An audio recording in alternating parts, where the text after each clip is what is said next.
रहीम 9th class. आज का हमारा lecture number 33 is related to detail of periods and group और पीरियड की डिटेल के बारे में है ये। That is related to page number 49 and 50। तो कुछ चंद एक पॉइंट्स हैं जो आपने मेन पॉइंट याद रखने हैं। आज का लेक्चर इतना बड़ा नहीं है और बहुत ही ज़्यादा ईजी है, सिर्फ MCQs और शॉर्ट क्वेश्चन के हवाले से आपने इसको देखना है। वो कहते हैं जो पीरियड नंबर 1 है दैट इज़ शॉर्ट पीरियड। इसको शॉर्ट पीरियड क्यों कहा जाता है? क्योंकि इसमें सिर्फ 2 एलिमेंट है। कौन कौन से एलिमेंट है? Hydrogen and helium. यानी पीरियड नंबर 1 जो है वो शॉर्ट पीरियड कहलाता है क्योंकि इसके अंदर सिर्फ 2 एलिमेंट मौजूद हैं। कौन कौन से 2 एलिमेंट हैं? हाइड्रोजन, एक ये पड़ा हुआ है, और इसके साथ ये वाला हीलियम। इसलिए हम इसको शॉर्ट पीरियड कहते हैं। ठीक है, ये आपकी बुक में भी पीरियोडिक टेबल अवेलेबल है, आप वहाँ से भी इसको क्लियर कर सकते हो। सेकेंड पीरियड के जो एलिमेंट हैं उनके नाम उसने बता दिए हैं। उसके नाम कौन कौन से? Lithium, beryllium, boron, carbon, nitrogen, oxygen, fluorine and neon. मैंने तो नाम लिखे हैं, लेकिन हमारी बुक के अंदर जब आप देखोगे तो इस तरह से इसके सिंबल लिखे होंगे। Lithium, beryllium, boron, carbon, nitrogen, oxygen, fluorine and neon. ठीक है, ये आपके पास कौन सा वाला ग्रुप है? That is second group. Second group जो है उसमें जो एलिमेंट हैं उनके नाम अवेलेबल है। और सेकेंड ग्रुप के अंदर टोटल कितने एलिमेंट हैं काउंट करोगे आप लोगों को आइडिया हो जाएगा, क्योंकि अब मैं नहीं बताऊंगी। आपने खुद पीरियोडिक टेबल के अंदर से हर एलिमेंट को काउंट करना है, हर पीरियड के एलिमेंट काउंट करके बताने हैं। वैसे मेरा जो लास्ट लेक्चर था उसके अंदर मैंने बता दिया था कि फर्स्ट पीरियड में कितने एलिमेंट, सेकंड में कितने, थर्ड में कितने और फोर्थ में कितने। यहाँ उसने कहा कि फर्स्ट पीरियड शॉर्ट पीरियड कहलाता है 2 एलिमेंट की वजह से। सेकेंड पीरियड जो है उसके अंदर जितने एलिमेंट्स हैं उनके नाम उसने क्लियर कर दिए। वो कहता है जी सेकेंड पीरियड जो है वो नॉर्मल पीरियड कहलाता है। थर्ड पीरियड भी नॉर्मल पीरियड कहलाता है क्योंकि सेकेंड और थर्ड के अंदर नंबर ऑफ एलिमेंट्स इक्वल है। फोर्थ एंड फिफ्थ जो है वो लॉन्ग पीरियड कहलाता है क्योंकि फोर्थ और फिफ्थ के अंदर नंबर ऑफ एलिमेंट इक्वल है और दोनों की तादाद पिछले दोनों एलिमेंट से ज़्यादा, पिछले दोनों पीरियड से ज़्यादा है। ठीक है, अब तक हमने कहा कि फर्स्ट पीरियड जो है वो शॉर्ट पीरियड कहलाता है, सेकंड जो है वो हमारे पास नॉर्मल पीरियड कहलाता है, थर्ड भी नॉर्मल पीरियड कहलाता है, फोर्थ एंड फिफ्थ जो है वो लॉन्ग पीरियड कहलाते हैं, six and seven very very long कहलाते हैं क्योंकि 6 और 7 में सबसे ज़्यादा एलिमेंट हैं और 7 जो है वो इनकम्प्लीट भी है। इस चीज़ को याद रखिएगा, ये मेन पॉइंट है। शॉर्ट क्वेश्चन अक्सर आ जाता है write down the name of second period element. तो सेकंड पीरियड के जो एलिमेंट हैं उनके नाम और सिंबल ये आपको याद होने चाहिए। एक ही शॉर्ट क्वेश्चन है इसमें से जो अक्सर पूछ लिया जाता है। ठीक है जी, उसके बाद कुछ चीज़ें उसने मेंशन की हुई हैं बुक से रिलेटेड, उसको देख लेते हैं। वो कहते हैं कि जो 6 और 7 पीरियड है ना सबसे ज़्यादा लॉन्ग पीरियड कहलाता है। इसके बाद एटॉमिक नंबर 57 एंड 89 2 ऐसी सीरीज हैं जिनके अंदर टोटल 14 एलिमेंट्स हैं और उनको पीरियोडिक टेबल के नीचे रखा गया है। जिस तरह से अगर मैं ये वाला पीरियोडिक टेबल कंसल्ट करके आपको दिखाऊं तो वो कहता है कि जी आपके पास 2 सीरीज नीचे रख दी गई हैं।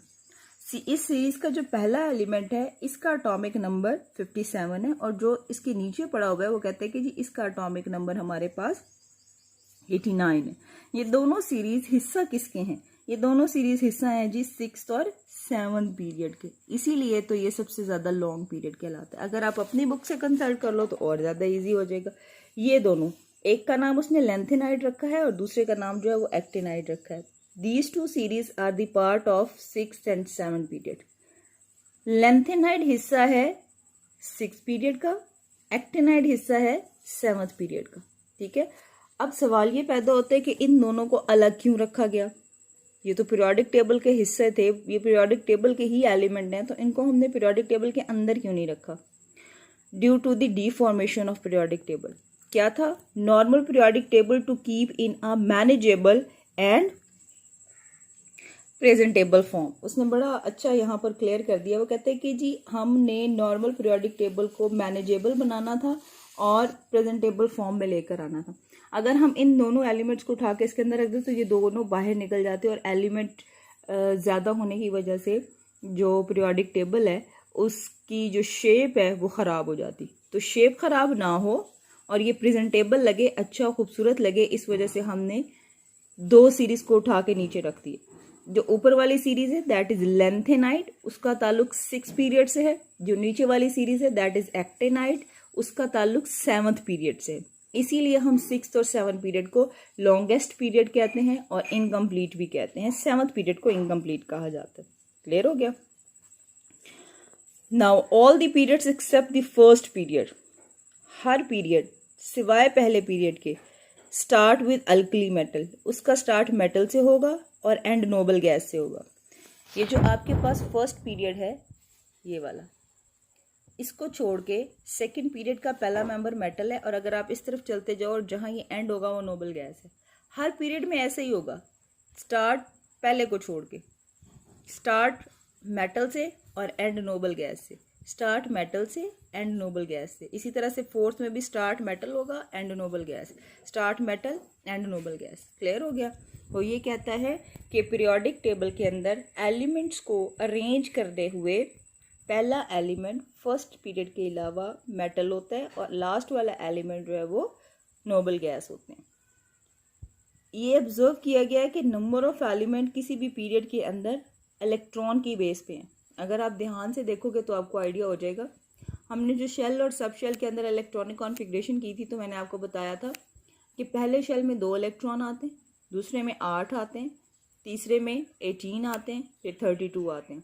आपने इस पीरियोडिक टेबल में हर पीरियड के एलिमेंट काउंट करने, क्या वाकई इसकी तरतीब 2, 8, 18 और 32 है? मैं अगेन रिपीट कर रही हूँ।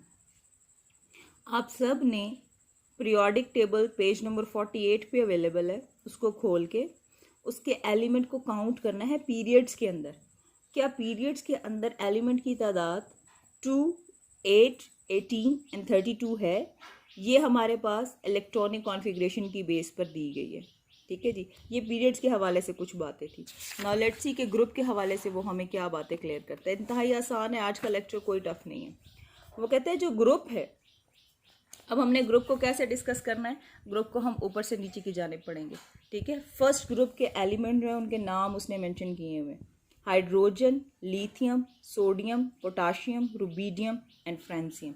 ये आपने याद रखने, that is your short question. First group के मेंबर्स के नाम एंड सेकंड पीरियड के मेंबर्स के नाम।